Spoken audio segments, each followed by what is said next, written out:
Welcome!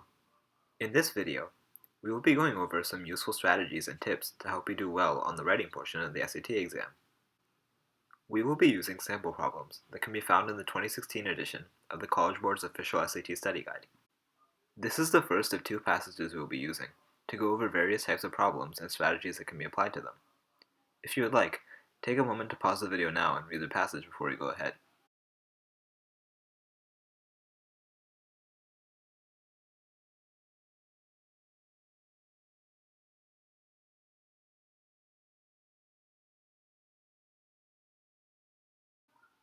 Okay, so let's start with the first question. This one is a little different from what most might expect, as in this case, all four answers are grammatically correct. A common misconception about this section of the exam is that it is all about grammar. However, good writing is about more than just good grammar. Having written multiple essays in our lives, we know this all too well. Good writing is also about how well a passage flows, which is what this question addresses. For this question, the idea is to think like a writer, and in this case, a useful concept to understand is parallelism. This is when a series of sentences or phrases have the same structure in order to more effectively convey the point. Let's look back to the first paragraph of the passage. The first two sentences are both written in the format, a noun is verbed to verb. For example, in the first sentence, the noun is subway system, the verbs are expanded and provide. The question suggests that the underlined sentence should match this pattern. Therefore, looking back to the answer choices, the goal is to figure out which one best matches this pattern. In this case, the answer would be C, because stoplight timing is coordinated to alleviate fits into this pattern. Stoplight timing is the noun, while coordinated and alleviate are the verbs. Notice how replacing the underlined sentence with this one makes the whole passage flow better, making it easier to understand. Therefore, the idea of parallelism is an important writing strategy to keep in mind. Moving on to number 2, this question focuses on verb-subject agreement. In this case, the verb is occur. The goal here is to identify exactly which word is the subject of the sentence, because whatever the verb is referring to influences its grammar. In this case, the mistake in the passage is that the speaker writes occur in reference to the word changes. This is a mistake because changes is not the specific subject of the sentence. The subject is actually one, as in any one of these changes. Because the word one is singular, the verb requires an s at the end to maintain agreement. This means that occur has to become occurs.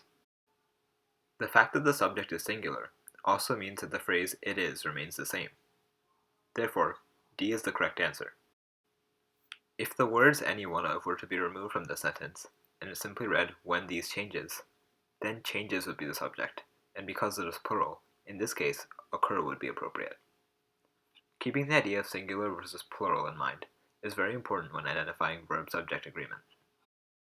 Sometimes you will find questions like this one, which ask you whether the underlined sentence should be retained or deleted from the passage. In questions like these, the goal is to again think like a writer. It is important to consider whether the sentence in question actually contributes anything to the purpose of the passage. If it does not, it is most likely going off a tangent and is therefore not required. Here's an example.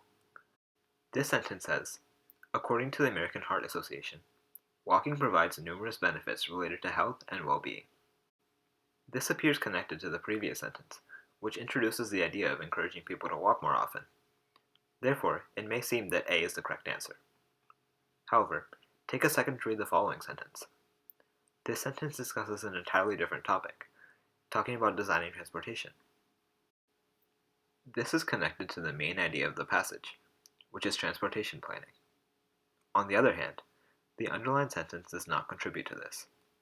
Although it may seem relevant to the previous sentence, it is not necessary to convey the main purpose of the passage.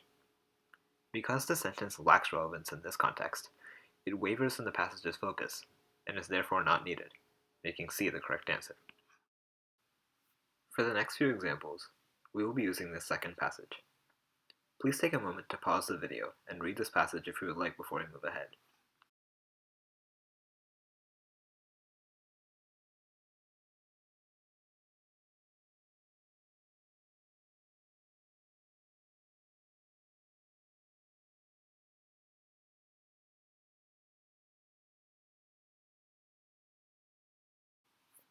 Now, an important thing to take note of is the tense in which the passage is written.